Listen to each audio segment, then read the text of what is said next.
Ok, entonces, bueno, la iniciativa que originalmente surge en el centro comunitario y que ha ido incorporando a muy distintos actores, pues nos ha convocado para preparar algunos lineamientos que permitan producir el desarrollo de este futuro bulevar que ya empieza a existir, no es un bulevar que está en la idea, sino ya empieza a tener algunas concreciones.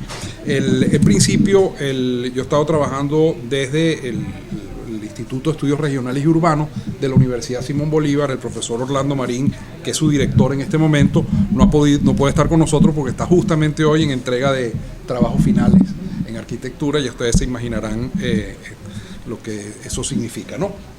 Vamos a ver, esto es page. Ajá.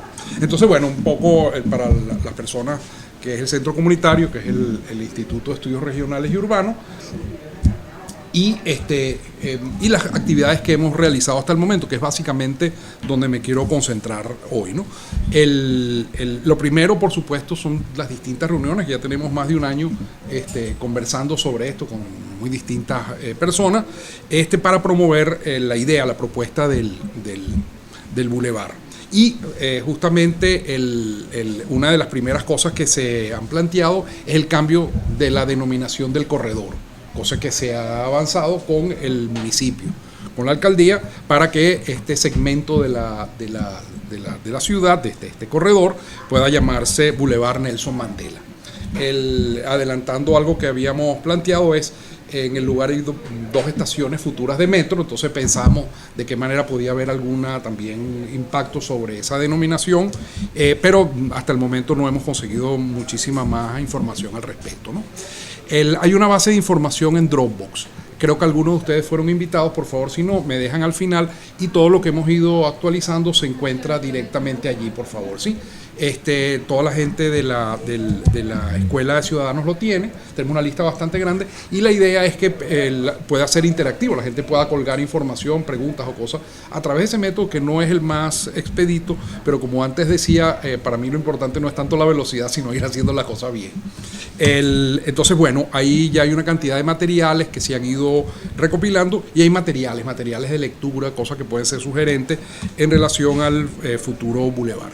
Hemos tenido una cantidad de visitas de reconocimiento y documentación, tanto yendo casi que parcela por parcela a lo largo de todo el recorrido a ver qué oportunidades hay, e igualmente en la ingeniería municipal nos hemos tomado un tiempo para ver un poco cuáles son las oportunidades que hay en el sitio, porque es uno de los lugares más interesantes de verdad que puede uno encontrar en la ciudad, y como mencionaba anteriormente, es probablemente el corredor más importante después de la Francisco de Miranda que va a encontrar usted en el municipio Sucre, y probablemente uno de los más grandes en el área metropolitana de Caracas. Para hablar de magnitudes, estamos hablando de algo que es de la longitud de Sabana Grande, y es el doble del Boulevard de Catia, o sea, pensando en lo que pudiera significar un bulevar como aquellos otros, que simplemente se vincularon, estos eran estrictamente peatonales, no es el caso, pero que se desarrollaron a lo largo de varias estaciones de metro.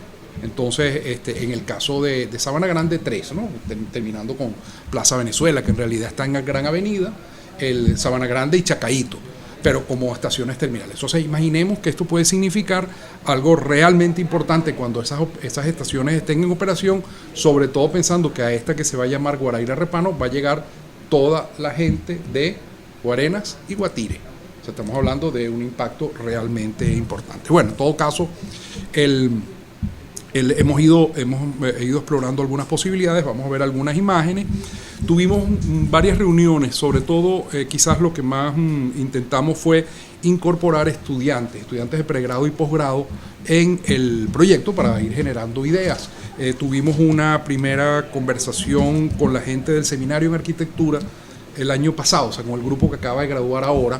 Lo único que pasa es que tuvimos la reunión cuando vinimos a saberlo, era muy tarde, en el sentido de que ya la mayor parte de los estudiantes tenían tema de trabajo final o de pasantía asignado o decidido. Entonces, bueno, era muy difícil, la única opción que se nos abría era la de pasantía, y teníamos varios estudiantes. Le contaba anteriormente que 2 personas que iban a trabajar en el proyecto, le salió la pasantía internacional, y como ustedes imaginarán, hoy en día las pasantías internacionales son sumamente demandadas, y le salió una francamente buena. Me escribieron: profesor, mire, ¿qué hacemos hacia la distancia? Le dije: usted lo que tiene que hacer es concentrarse en su pasantía y desarrollarla de la mejor manera posible. ¿Qué les voy a decir? Entonces, el resto de los estudiantes del grupo prácticamente tenían ya decididos, con varios de ellos de todas maneras estuvimos paseando por aquí a ver si de todas maneras se podían interesar en materia de eso que llaman el servicio comunitario, etcétera, pero al momento tuvimos este hiato en el último trimestre, con prácticamente suspensión de actividades académicas, y se reinició las clases este lunes pasado, el 18, no sé, 18, 19. Bueno, se reiniciaron, y este martes tiene la primera reunión del seminario. El seminario es básicamente un punto de encuentro entre los estudiantes que van a terminar carrera. Y en la Simón Bolívar pueden hacerlo por la vía de trabajo final, lo que llaman por allí tesis, o pasantías. Y bueno, voy a ir el martes a ver qué posibilidades hay para poder contar con algunos estudiantes en esta materia. Lamento de verdad que no hayamos tenido más éxito, pero bueno, esas han sido las circunstancias que nos rodean. De todas maneras, de la universidad han emigrado una cantidad realmente muy grande de estudiantes de las distintas carreras, tanto de esta como de otras universidades. Creo que ustedes conocen la situación en general pero bueno, vamos a tratar de trabajar con la gente que tenemos. Y como digo, el martes creo que ahí son 15 o 16 estudiantes que están en vísperas de graduar en la próxima vuelta. En el caso del posgrado, donde yo también trabajo, de la Universidad Central de Venezuela, del posgrado de diseño urbano, no hemos tenido suerte porque no se ha abierto. Por supuesto, hay un tema de demanda muy importante, a pesar de que los cursos se han abierto por eso que llaman curso de ampliación de conocimiento, pero no hemos tenido tampoco, porque no ha habido nueva cohorte. Entonces, sin la nueva cohorte no podía plantear el programa, ¿no? Entonces, bueno, ese es sin embargo, al incorporarse el Instituto de Estudios Regionales y Urbanos de la universidad, nos brinda una posibilidad para el caso de pasantía que algún estudiante pudiera interesarse y realizarlo dentro de la propia universidad. Eso da facilidad, y hay unas instalaciones, y el profesor Orlando Marín está además incorporado al proyecto. Entonces, bueno, tenemos el chance de que alguna persona pudiera hacerlo bien aquí o bien en términos de lo que la pasantía requiere, que es pasar algunas horas trabajando en sitio, ¿no? En oficina. Bien, después entonces hemos ido recogiendo proyectos de las comunidades. Por ejemplo, algo interesante, aunque no queda directamente en el Boulevard, es el proyecto que nos mencionaba Manfredo González, que es concejal suplente, creo que por el Marqués Norte. Sí, ¿verdad? Hay un proyecto de casa ecológica de Sucre, que por supuesto es uno de los atractivos que van a estar alrededor entonces, pues evidentemente, en la medida que ese proyecto pueda materializarse, pues algo más. Algunos otros proyectos han ido apareciendo también, ¿no?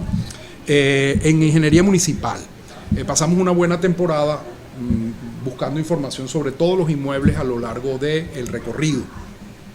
Se preparó un censo, pero sobre todo había varios lugares que me llamaban la atención, y logramos obtener la información sobre estos edificaciones, ¿no?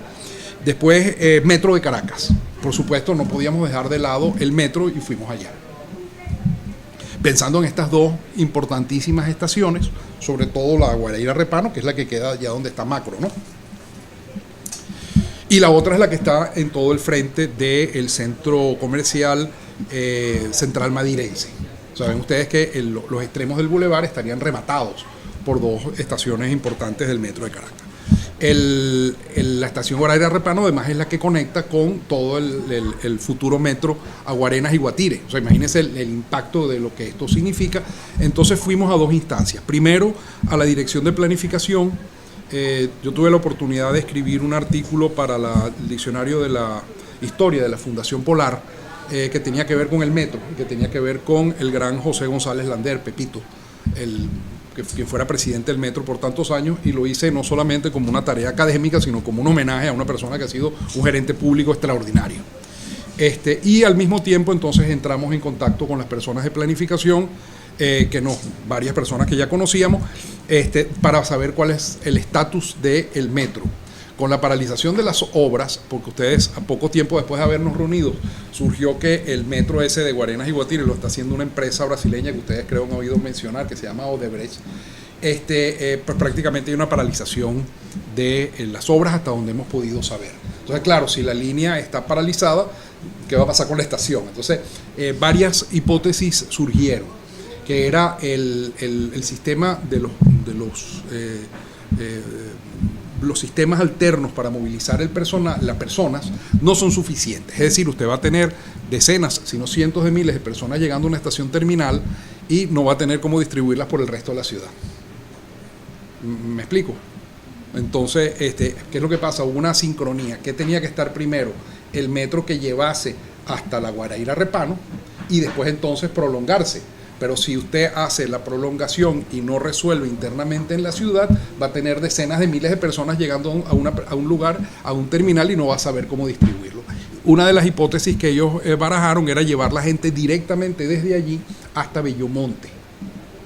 Es decir, que la línea, ella cambió, el metro tenía otro proyecto distinto, pero este proyecto cambió. Entonces, entramos en contacto con la gente de proyectos, pero quiero decir que en el fondo ellos tienen, yo no sé si más, pero tantas dudas como podemos tener nosotros en esta mesa. Pues evidentemente por el tema de recursos y por el tema de paralizaciones. Entonces, ahora sí sabemos que inexorablemente las estaciones van a estar allí, los decretos de expropiación están, nos facilitaron la información, nos dijeron todo, cosas interesantísimas, como por ejemplo que por el centro, el eje de la vía, no tenemos mucho chance de hacer excavaciones, porque hay una tubería grande de gas, que es la que atraviesa a lo largo de este corredor. Hay que tener mucho cuidado, sobre todo con temas de paisajismo, vegetación, etcétera. Eso significa que la línea se desplaza, no aparece en todo el centro de la vía, sino la excavación tiene que ir por un lateral, buena parte ya está realizada. Sin embargo, para las estaciones hay una discusión en el metro en este momento, al menos al momento que estuvimos, que es cómo debe ser la estación. Hasta el momento, las últimas que se han hecho son simplemente la excavación y la salida. Las anteriores estaciones, creo que ustedes recordarán, se hacía una gran zanja, que es lo que llamaban trinchera, y entonces se resuelve haciendo una gran excavación. Entonces la estación se hace el andén y se hace en la mezanina en un gran edificio, vamos a llamar así. ¿Y qué es lo que ocurre? Que la tapa de esta cosa te permite hacer un tratamiento de más de 200 metros de longitud sobre esa tapa. O sea, usted puede hacer en términos de paisajismo, usted puede hacer en términos de texturas de pavimento, lo que usted quiera, porque está haciendo una obra nueva. Esa es la tendencia que en planificación del metro nos explicaron que estaba imponiéndose, o sea, sugiriéndolo. Sin embargo, las últimas se han hecho, simplemente se excava y apenas donde sale una escalera. O sea, no tiene mayor impacto urbano. Entonces, pareciera que en estas estaciones se podría retornar al sistema en trinchera. Eso sería maravilloso, porque nos permite hablar de otra cosa distinta, además de instalaciones que pueden colaborar con el bulevar de una manera distinta. Ese es lo que conseguimos en el metro de Caracas. Yo envié una correspondencia para reunirnos con la gente de proyectos, me dijeron que sí, podíamos reunirnos, pero yo creo que la mejor reunión es la que podamos tener cuando haya más certidumbre. O sea, de nada vamos a ir ahorita y nos van a decir lo que más o menos ya sabemos que no sabemos. Entonces, prefiero que haya sobre la base de un anuncio concreto, que aparecen unos recursos. Aparentemente hay un intento para que la CAF y algún otro organismo pueda volver a financiar estos proyectos del metro. Saben que ustedes, el metro de Caracas fue el principal crédito que obtuvo el país por parte de la Corporación Andina de Fomento. Fue quizás el principal cliente de Venezuela. Pero para poder otorgar los créditos se requiere que haya licitaciones y no asignaciones directas. De tal manera que la CAF dejó de dar dinero para prestar el dinero para el metro desde que dejaron de hacer licitaciones. Entonces, cuando empezaron a asignar directamente, el país corrió con los costos y no obtuvo ese financiamiento. Se va a tener que retomar y se tendrá que regresar a la figura de la licitación si se desea tener ese dinero. Entonces, bueno, eso en cuanto al metro, pero imaginarse, eso es definitivamente en materia estratégica lo más importante que va a ocurrir en el bulevar. O sea, dos estaciones de metro no es cualquier cosa. Lo otro buscamos alguna información cartográfica y obtuvimos de hace ya 2 promociones en la maestría de diseño urbano de la Universidad Central de Venezuela. Hubo un trabajo que era esencialmente, ahí puse alguna imagen, que era una conexión norte-sur, es decir, más bien que ser esta conexión este-oeste. Ellos se dedicaron a pensar en qué ocurría en la conexión a lo largo del río Caurimare, es decir, que pasaba desde el Ávila hasta Petare. Entonces, sobre esa base del corredor, las personas del posgrado distribuyeron varias personas en la ciudad. Uno de ellos es egresado de la Simón Bolívar y pues nos facilitó esa información de lo que él había realizado.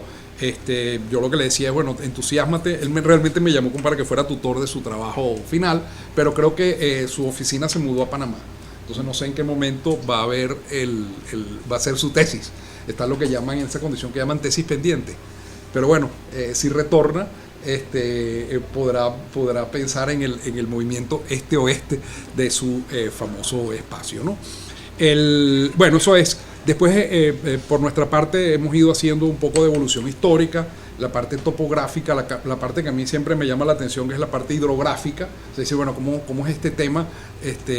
Ahora que ha habido inundaciones en tantos sitios, bueno, y el tema de topografía, cómo son los suelos. Bueno, hemos ido obteniendo alguna información que nos interesa.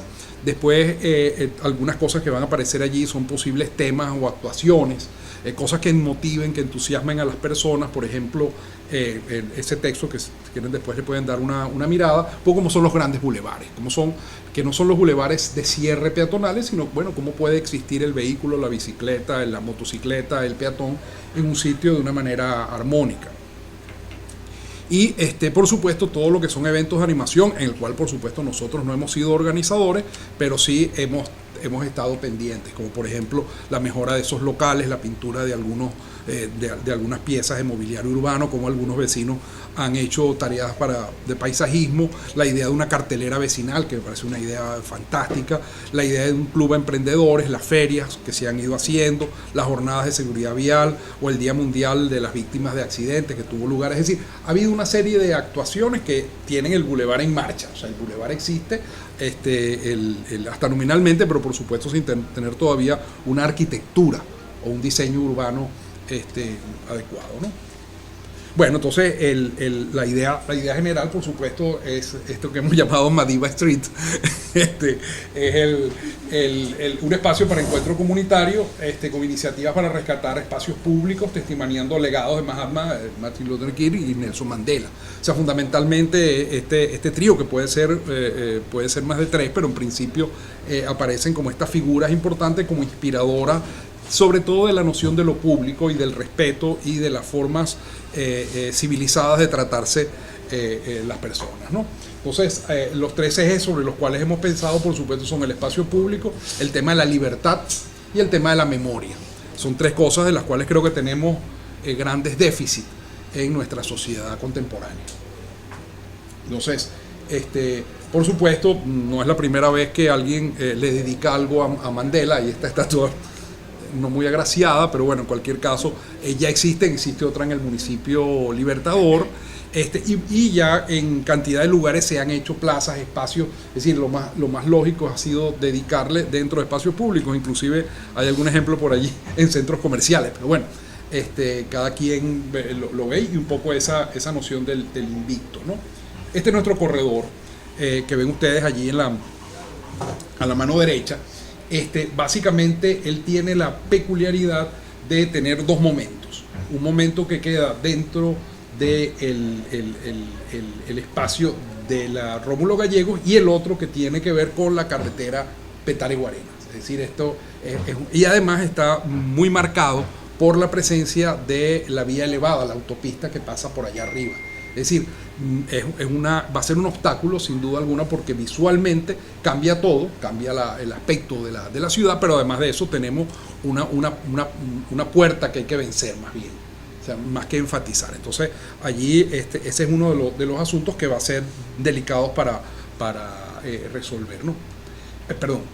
En la longitud de esta cosa, como ven ustedes, arrancando donde se encuentra a mano izquierda el centro comercial, donde está el semáforo, el cruce de la avenida Rómulo Gallegos con la avenida Sanz del Marqués, donde está el centro comercial del Central Madirense. No sé, ¿tiene algún nombre? Yo no. El centro comercial El Marqués. El Marqués, centro comercial. El Marqués. A diferencia del otro que es Unicentro. Claro, sí. Este es el Marqués. Entonces, el centro comercial El Marqués, hasta justamente donde está el gran terreno ese, donde está el macro. Eso tiene casi 2 kilómetros de longitud. Estamos hablando de grandes ligas en términos de espacio para recorrer peatonalmente. Usualmente se habla de una distancia entre estaciones de metro de alrededor de 1 kilómetro. Esta es bastante mayor.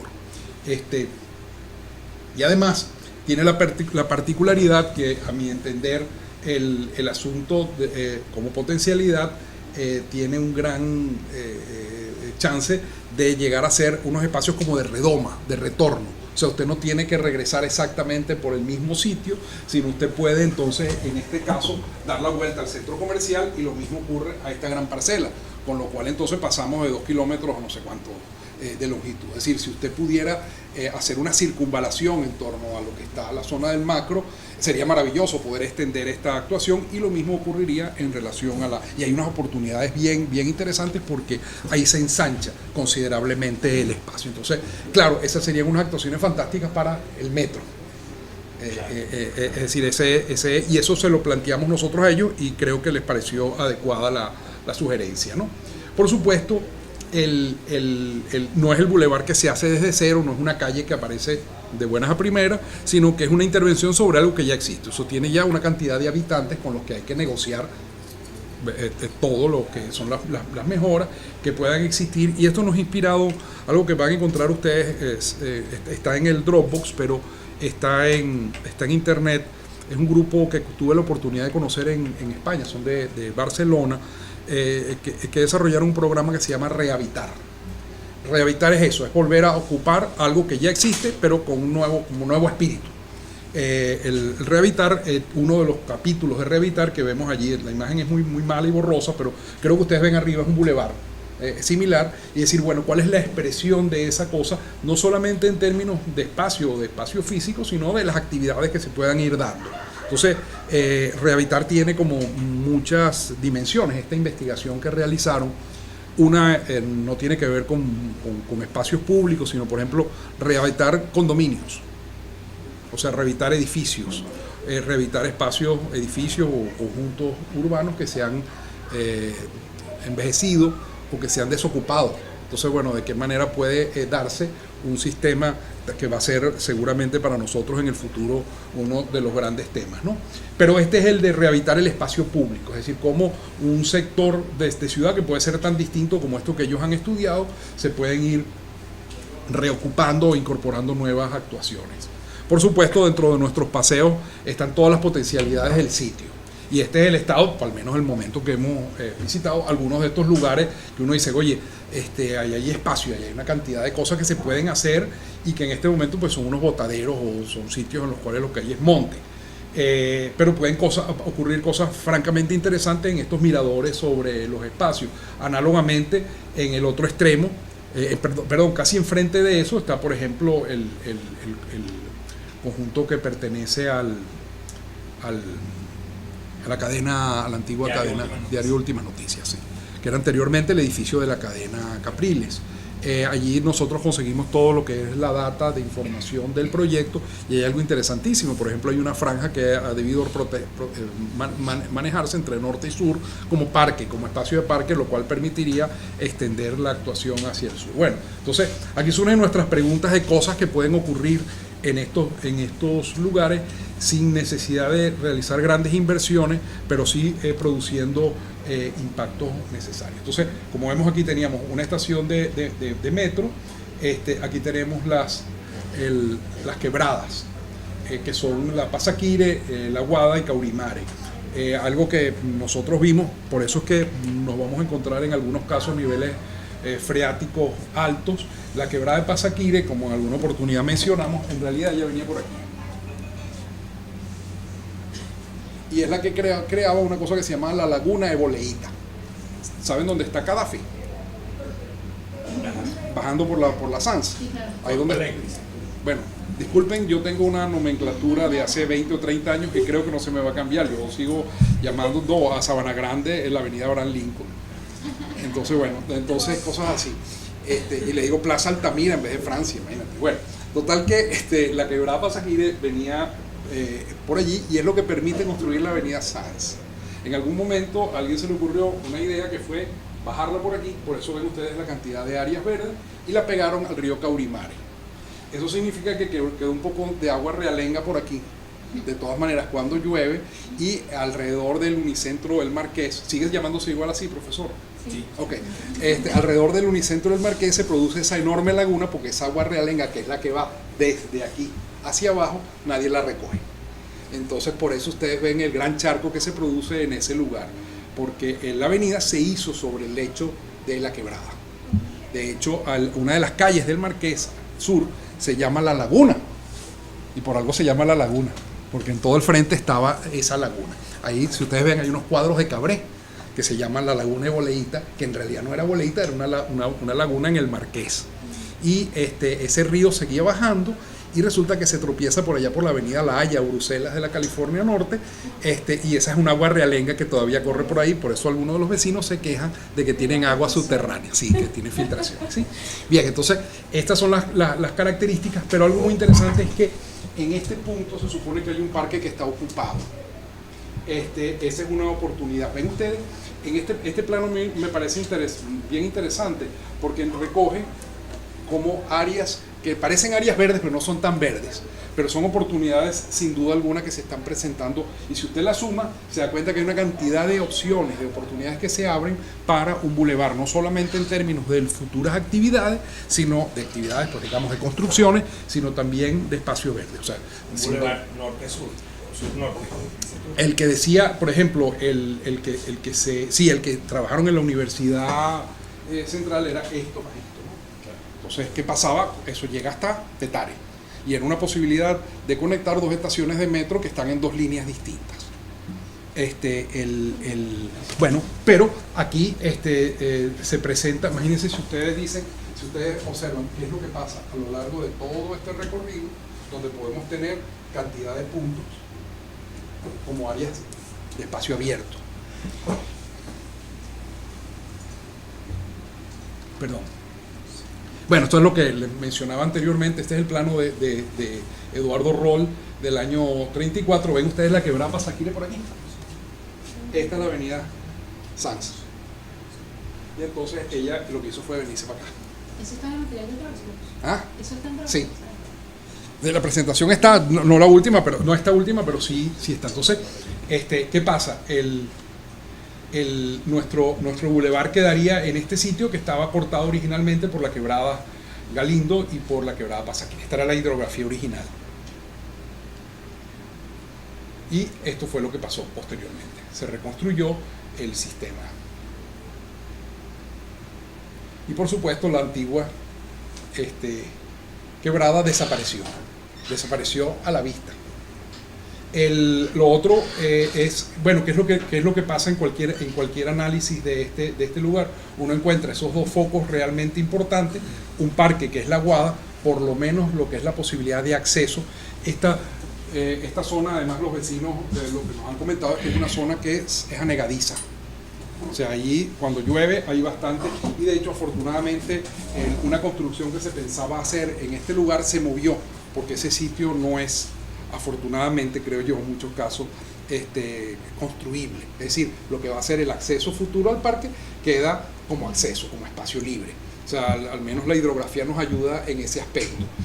No se va a poder construir, y entonces yo no sé cuánto va a poder ser la penetración hacia el parque, pero lo que sí garantizamos es que el punto de ingreso puede ser un ensanchamiento del espacio del bulevar. O sea, ya es algo que es una opción que se plantea. Aquí está la otra, que es donde está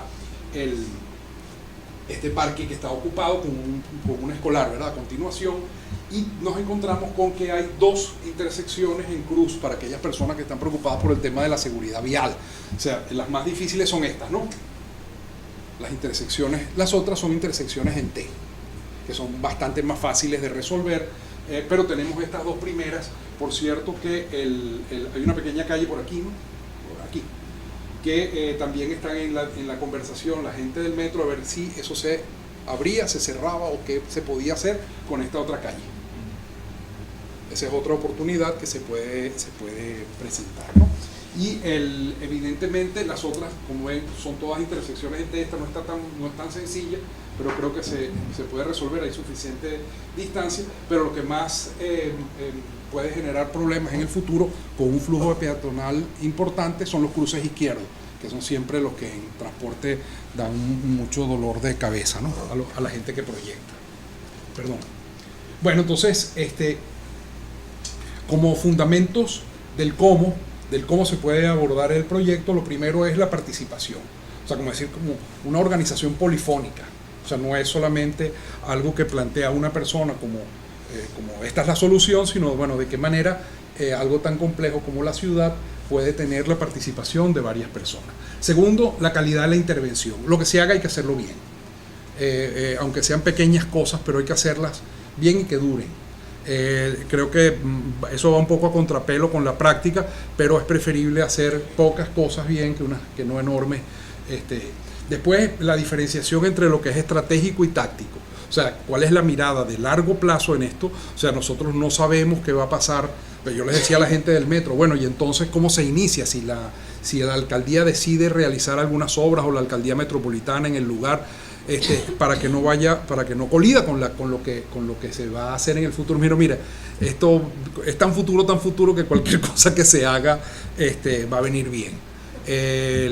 Veíamos justamente, sobre todo cuando hablábamos de la plaza en el extremo, bueno, ¿qué se puede hacer en ese lugar? Pues bueno, ellos decían, cualquier cosa se puede integrar, se puede incorporar a posteriori. Vienen todas estas cosas que son los pequeños eventos, que serían más lo táctico. O sea, cómo son los cruces y cómo se pueden hacer cosas que a la gente le llame la atención en el lugar, simplemente trabajando sobre pintura en el pavimento, ¿no? O cosas como estas que hace Kurt Wenner, que es justamente todas estas cosas fantásticas en el pavimento, donde uno se encuentra algo que son unos grandes atractivos y la gente realmente se divierte enormemente trabajando sobre estas perspectivas falsas, ¿no? Lo otro es, por supuesto, el tema de la seguridad. O sea, cualquier cosa que se realice tiene que tener un aporte sustantivo en materia de seguridad. Ahí están clásicos como es el espacio defendible. Lo primero, el tema del cuidado, el cuidado que cada condominio, que cada organización puede tener sobre sus inmuebles, sobre las propiedades y al propio tiempo sobre la seguridad del espacio público. Ese yo creo que va a ser uno de los grandes temas y uno de los grandes compromisos que va a tener la administración del Boulevard. Yo recuerdo, disculpen que traigan memorias tan del siglo XIX, pero recuerdo cuando se inicia el Boulevard de Sabana Grande. Había una de las características que tenía es que el propio metro asumió la seguridad de todo ese espacio y entonces perfectamente era un lugar en el que la gente podía permanecer por mucho tiempo. Después de eso se pasó a la seguridad, a la policía en aquel entonces metropolitana y se mantuvo por una temporada, pero después fue realmente muy difícil de mantener. Sobre todo lo que les preocupaba en aquel momento eran temas de seguridad y de ocupación por parte del comercio. Todos los eventos, todo lo que pueda atraer y resultar significativo a las personas va a ser importante. En el caso, por ejemplo, de Chicago se hizo un magnífico parque, pero lo interesante es que hay estas cosas, estos son unos objetos donde la gente se ve reflejada. O esta cosa interesantísima que son las imágenes que aparecen en un monolito, son las imágenes de los niños de esa comunidad. Entonces la gente, esto no se ve un poquito, pero ahí lo que está es el rostro de uno de los chamos de la comunidad, y entonces la gente se acerca a verlo y de buenas a primeras el niño les escupe. Y entonces sale esa gente. Eso no lo pueden hacer en invierno, pero bueno, en todo caso es un atractivo del lugar y por supuesto es un juego en el cual los mismos chamos del lugar se ven reflejados. Y a lo mejor no cuesta demasiado, sobre todo si uno ve las fachadas, ¿no? Importantes de empresas que están en la zona, ¿no? Después algo que tiene que ver con el tema de participación, con el tema de generación de foros, de integración, por supuesto, está en el espíritu de esta idea, ¿no? Y después viene cosas como la iluminación. O sea, una de las cosas más terribles en nuestra ciudad, no sé si ustedes la perciben de esa manera, es como nos hemos oscurecido de noche. Es decir, el solamente poder disponer, y en algunos lugares de la ciudad en los cuales hay un poco más de luz, uno siente la diferencia, es realmente notable. Y a lo mejor no es un costo gigantesco. Por ejemplo, aquí hay un ejemplo que no cuesta prácticamente salvo el material, que es el carril luminiscente, que es simplemente algo que se carga de día y lanza esa iluminación nocturna. Entonces es posible tener en algunos lugares, aquí por ejemplo todo lo que es el camino peatonal y el camino de las bicicletas, y se ha hecho ya en varios países. En México se está aplicando en este momento. Este es el trabajo que les mencionaba del posgrado en diseño urbano de la Universidad Central. Este es un urbanista de la Simón Bolívar. Carlos Soto, como les digo, está trabajando fuera del país. Me hubiera encantado poder incorporarlo. Y este es el trabajo que hizo, justamente ven ustedes que es a lo largo del parque, y cómo eso se extiende hasta prácticamente llegar a Petare. O sea, era pensar como un gran corredor. Y entonces yo le decía que aquí podíamos trabajar. Si él trabajó en ese curso el norte-sur, podíamos trabajar aquí el este-oeste con un maravilloso proyecto para el punto de encuentro, que sería el acceso al Parque La Aguada.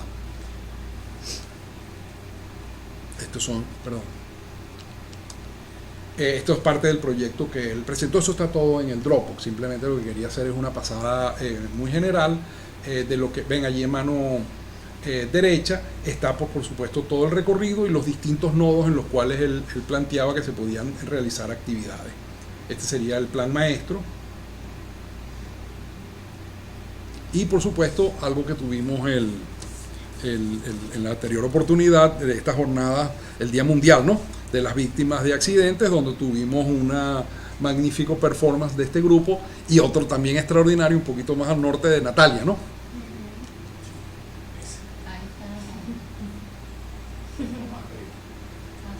Ella atropelló a alguien o algo así.